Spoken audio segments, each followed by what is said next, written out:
straight to questions today? I do want to go straight to questions. Unless you guys want a sermon, because I can do that. I got them all the time. I'll get myself in trouble, but you don't want to hear that. Let's just jump right in. Just any update on Amari's situation? Yeah, and maybe what his status will be? Yeah, so imaging was really good, really positive. He's day-to-day right now. He won't do anything, just do free throws today. And we're hopeful that he'll be back soon, but we'll kind of proceed with all the caution and urgency that we possibly can.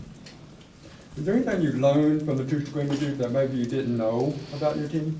I don't know if there was a lot we didn't know. It's been fun to kind of watch pieces work together, and it's been fun to and kind of see little places even in these two scrimmages, these two exhibitions where we just need to grow right now that are super important to us. It gives us some data points. You always love having numbers that you can coach your guys with, and so helpful that way, but no huge surprises.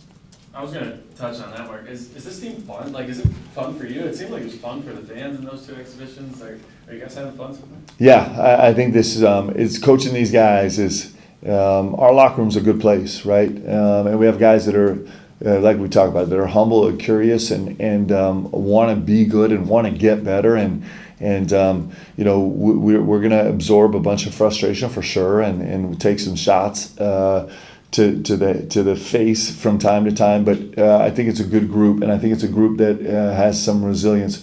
It was one of the best things about the game. I don't even know what today is, but the game was a few days ago, wasn't it? Somewhere. All the days are the same, guys. So it was one of the things I was most proud of. So there's all kind of weirdness. Amari sat down. There was kind of that. We're playing weird rotations against a really well coached, good team, defending national champion team, and so we had all kind of in and out weirdness the first 14 minutes, and I think the score was 23-20, maybe at 6:02 on the clock, give or take a second, and. Or maybe it was actually all the way to 5:52 or 5:53, and then by the time we got down, within 3 minutes and 13 seconds, our guys had gone on a 17-0 run, and we hope that's a defining feature of our team. And it's two things about it. One is the first part of that is that our guys are super resilient, and we have a team that can go fix things. Like, we're a veteran team. We see the game. We understand the game. We can go fix things. And then the second part is we know it's always coming, man. As aggressive as we are offensively and as solid as we can be defensively, we always know that it could be in the first 5 minutes of the game. It could be in the last 7 minutes of the game. There's going to be a 2 or 3 minute run that's kind of a death knell where our guys, where we get it done. And so I like those two features of this team, that this group is really, really resilient. Like, we're good at fixing things, and then we know something really fun is just around the corner for BBN and for our team, the way we play. So it's a good space to live, and it was good to experience that. Our guys to actually experience that in the game the other day. Mark, you talked to the fans after the game about shooting slow, not a slump, but a streak where they might miss 11 or 13. Yeah. And you just said that doesn't faze me. Yeah. How long did it take you as a coach when you adapted this style to get over those streaks where you weren't hitting because you knew a good streak was on the way? Yeah, well, I think one of the best, I even hate saying these words because they're not, one of the best basketball minds, or one of the people in basketball that I look up to and admire and learn so much from was George Karl. I got to play for Coach two different times, two different teams. I think technically he fired me twice. And but Coach had this incredible ability to not be a scoreboard watcher. He was always talking about, you could go into you could go into the second media timeout and it could be 26-11 and everybody's really fretting, but he's like, no, we're fine, guys. The energy in this gym is right. We're actually playing right. Like, everything we're doing is right. We're executing. We're seeing the game. It's just some things haven't gone our way, but if we kind of stay on this path, we're going to be good. And there'd be times when we might be up 15 And we come in time and be like, all right, listen, guys, we're not right now. Don't get tricked by this scoreboard. We just made some ridiculous shots, and this is not quite right. And I thought he was brilliant at not being a scoreboard watcher, but being an energy reader. And I actually think the game asks us for that. The game is asking us to don't be distracted by it's kind of like the stock market, right?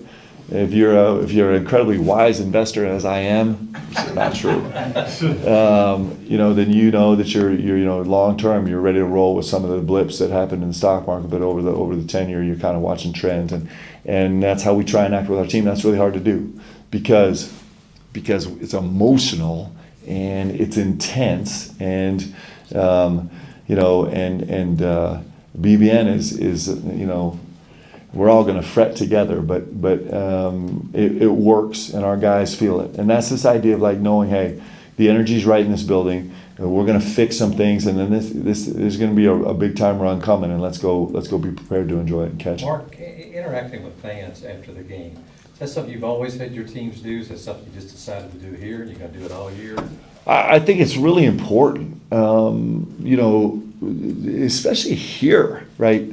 You guys are tired of me saying this already. I haven't even coached a first official game, but this is Kentucky's team, right? And we're blessed. We had more fans show up to games than any team in the country last year, and so we're in this together. Here's the truth: like when things go great, we're going to run in the locker room and we're going to celebrate the same way that everybody leaving this arena is celebrating. Everybody at home that didn't make it into Rupp is celebrating in their living room, right? And if it ever happens that things don't go well, we're going to be in the locker room anguishing and suffering, just like every single person walking out of Rupp, and everybody at home is going to be suffering. And it's one of the things that makes BBN special. And so every touch point we can have to keep us together and bring us together is really important. Mark, can you speak to the defensive challenge that Wright State might pose for you guys on Monday night? They've got the Conference Player of the Year, Brandon Knowles. He's a guy who can score at a good clip and also rebounds and blocks and does all that stuff for his big man position pretty well. Yeah, Brandon Knowles, really, really talented. And they have a really talented roster. Last year they were one of the top 3-point shooting teams in the country. They were one of the top scoring teams in the country. They've had incredible success, we expect them to be everything that they are, which is a really, really, really dangerous offensive team for anybody in the country. And I'm sure that they're going to come in and give us everything we handle. Mark Jackson said after the game that when Amari went down, there was a little bit of an adjustment period with the Ansley at the 5. How did you think he fared there, and how comfortable is he if he has to step up there? Yeah, we played Ansley a little bit at the 5. We played we played Andrew Carr a little bit at the 5. We played Trent Noah a little bit as a 6'5.5" 5. How tall is Trent? 6'5". I'm giving him 6'6", just because he's from Harlan. Like give him the love. And it was okay. We haven't spent a lot of time in that space. We will over the next couple of days. It's going to be important. And you know what? One of the great things about this game is it forces you to grow, right? And so it just every little setback is really just an opportunity to learn more and grow more and diversify the ways we can play. And so certainly that was one in this game, and we made progress from the 16-minute mark of the first half through to the end of the game, and so it was really useful time that way, and we'll continue to do that. Mark, how has Kobe kind of acclimated himself to this offense, especially after sitting out a little at the beginning of the summer, and how important can he be in those kind of offensive runs you're talking about? Yeah, Kobe is he's a dangerous man for sure, and he's got the ability to go get a bucket on his own. He's obviously a lethal shooter. He's been guarding very, very well for us. He brings an unbelievable personality and dedication to the game, and a great connector on our team. He's going to be massively important for our team. By the time he's done here, he's going to have done some really incredibly special things at Kentucky. Coach, in terms of preparation, how much, or what will that process look like in terms of scouting? Which coaches are doing what in terms of game prep and things like that? Just how will you approach actually the season opener? Yeah, so we have we got the whole staff engaged, as they will be in everything. We're very much a community organization, and so we'll have everybody hitting this hard. We kind of divvied up all the responsibilities in terms of, like, we have coaches in charge of sets and personnel and scouting their defense and kind of going down the line. So it's every game is the most important game that we've ever played, and certainly this one is Monday.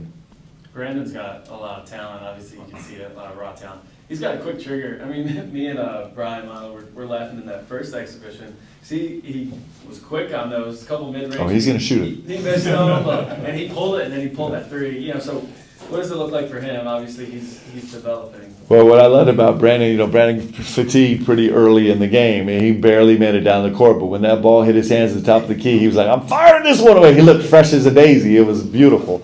He can really shoot it, and he's gonna. I'm telling you, you can see the DNA of guys. You see how guys progress, and Brandon Garrison is going to be he's going to be a terrific shooter as he moves forward. Like, it's just part of how he is. He's going to be really effective that way, and every time he gets an open one, I love to see him shoot it, and he's gonna hurt some teams this year, and certainly moving forward, it's going to be a part of his game that's really important. If there's some guys that aren't hitting them though, maybe weeks, months down the line, how do you go about maybe retracting the green light a little bit for certain guys? Do you even? Yeah, we don't do that. How does that work? You drive you guys all crazy. You'd be like, "Are you really?" It's part of the game. So guess what? If you're trying to scout us out and someone hasn't shot well the last couple games, watch out, because the numbers bear true. Every time you miss a shot, you're one shot closer to making one. Like, that's just the truth. That's the data. That's the numbers. And so you kind of got to pick your poison. The numbers might say, "Hey, next game don't guard Jackson Robinson because he was 8 for 12 last game." So chances are the numbers say he's not going to make his first one, right? I wouldn't do that, because Jax is just that way, man. He just like to prove it. And BG is 0 for 3 right now in our exhibition games, and so chances are he's going to make the fourth one, because he's better than a 25% shooter. So you better guard him. It's just. It's kind of that staying power of just trusting how this game is in the karma, and especially if we earn these shots right. Like the one BG took the other night was perfect. It was wide open. The ball got to the paint, got kicked out, and I want him to take that shot every time. He's gonna make a lot of them. Mark, after the exhibition, you mentioned it was good to get Kerr up there under light. Just how important was that to get him some actual live reps after he didn't play in the first exhibition or in the blue-white? I don't know how important it is. He's a vet. I mean, he started 2.5 years at Arizona and on great teams, and started in the Big 12 last year for a whole season. So it's not like we're putting a rookie out there, but I think it was good for our team just to feel him. And what's interesting is, like, the challenge for our guys, can you keep up, right? Kerr's racing down the floor so fast that he's like, "Where is everyone? Catch up, boys." And that's something we need. And so it was good to see that and feel that, and our guys are going to really, really enjoy playing with him. Mark, when you were watching the game, or afterward when you were looking at the video, what popped into your head as to we need to get better here? Yeah, I haven't been super excited with us on the glass right now. Our consistency, we haven't had the presence on the offensive glass that is vitally important to how we play. Like, we have got to have a presence on the offensive glass, and I think there were some times we got lackadaisical on the defensive glass. So I'd like to get much better there, much more sure there.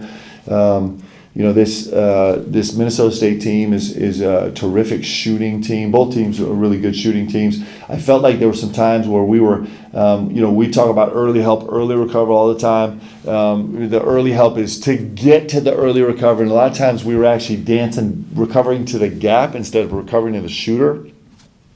And so, that's really important. That's a place where we have to grow. I felt like our navigation through zooms and trips and staggers, I felt like our navigation was a little bit stubborn, more than it was slippery and clever. And so to be there on the catch and confident, really confident that you actually can reroute. And so that's a space that I would really like to grow in. We got a bunch of areas where we're excited to grow. I thought we were a little disheveled in terms of kind of getting to the next space in our offense. Our second lifts weren't great, not only because we were closing the gap down, which we don't like to do. We like to keep that expanded, but also because sometimes it was non-existent. Sometimes, again, there was a little fatigue on the floor. Sometimes we race down the floor as a rim runner and then just camp out on the block, never getting to a second lift because that's 5 extra steps. It can be exhausting. Mark, is Ortega doing things even better than you expected? He's been terrific. No, it's who he is. It's why we recruited him here. I think he's a big time player. I got to play against him last year. I got to see him up close, not just in the game, but also doing pretty extensive scouting. He is everything that he's been advertised to be. He's incredibly physical. He's an elite level defensive player that can cause real problems. He's unbelievable to the rim. He's got a terrific motor. He can really do some damage on the glass. He's going to be a really important piece for us. What's the schedule between now and Monday night? Is it just practice as usual, or are there any team-specific things that are maybe special in the preseason? Yeah, so we have we'll have a really important practice today, and tomorrow is obviously a huge practice, and then we're gonna finish up practice at the Hoops and Heels, which is gonna be unbelievable. I'm so excited about it. It's gonna be really special. We've got. It's gonna be actually really fun. You're probably the only one that's invited-ish. Yeah, yes. And so I'm really excited. Mostly I'm excited because I get to do it with Leanne and the girls, so that makes it super special. But all the guys will be there, so we'll have that. That'll be our last preseason, circus type event, and then we'll really continue to hone in and get ready for Monday. Mark, 2 games of film now with Colin Chandler going out against outside opposition. I know he's probably still progressing in that ramp-up process, but do you feel like he's back at the pace of the college game? Obviously, it's an adjustment for him as a first-year guy, but just your thoughts on what Colin's been able to do. Yeah, I loved his film. I actually loved his film from this most recent exhibition because you can just see him. When I recruited him, I've been recruiting for it seems like 20 years, right? It's been a long time, and when you see, we talk about deciders on the court all the time, and his processing speed is really incredible. And you started to see some of that in this most recent exhibition. He's got a burst that is a little bit unique on our team, and his ability to turn hips and get downhill without even having an action. And then the way he played off 2 feet in the second half, he had an unbelievable. The ball ended up in his hands, not as a pass ahead, but as almost an outlet, and he raced down and got a quick in and out and got all the way downhill, drew in 2 defenders, got both of them up in the air and just dished it off to Ansley for a nice little quick. He's got an ability now to get from point A to point B on the court in a really, really special way. Also defensively, I think he's taken massive strides. Like his ability to navigate bodies to be there on the catch is really special. I think he's got a huge upside, and so we're going to continue to watch him progress. I've coached these kids that have taken a 2-year hiatus a lot, and it's going to continue to be staggering to see how he develops over the course of the next 6 months as he fully gets his legs back and his timing back and his game back. But we're seeing really, really special signs from him right now. One more. Mark, I want to ask you, with Ortega, go about him. He scored 7 of the first 9 points against Kentucky Wesleyan, and then 7 of the first 10 against Minnesota State. Was that him just reading the flow of the game, or did you challenge him to hey, take over this game from the beginning and set a tone? Well, I'm really proud of him that way, and that has not come from me. That's come from him. What he's done is he's just taken the opportunities that are available and said, "Let's go." I'm going to be really downhill and I'm going to be really forceful. I think his physicality to the rim is special, and it's also partly due to his teammates. When you prep to play us, you have got to guard the 3-point line. So I think what's been fun for Ortega is he's racing down to the rim. He's where is everybody, right? I think he's had that experience a little bit. He's where are, normally I'm running to a second and third defender, And he's being smart enough about where he attacks and aggressive enough that he's ended up at the rim with half a body to finish over, and he's actually pretty good at that. And so I love the fact that he's coming in really aggressive, and hopefully that'll continue. Can you talk about the Hoops for Heels real quick, just since I'm not invited, obviously? Yep, not invited, my friend. What is that, how cool it is that you're doing that? Yeah, well, listen, this is Coach Cal. He started this when, 10, 15, 30 years ago, something? Yeah. And it's an unbelievable event. It's a great thing that he started, and we just want to continue on with that and hopefully grow it and expand it. I'm actually excited, as a dad of 4 daughters, and it's truly like epically spectacular. Miss Leanne, it's just it's going to be really fun, and you talk about being all in on the Cats, and this is going to be really fun. It's going to be fun to be in the gym. It's going to be really special, and so we got a bunch of fun things planned, a little bit of new, and I can't wait. So it's going to be really fun. Okay, appreciate you guys.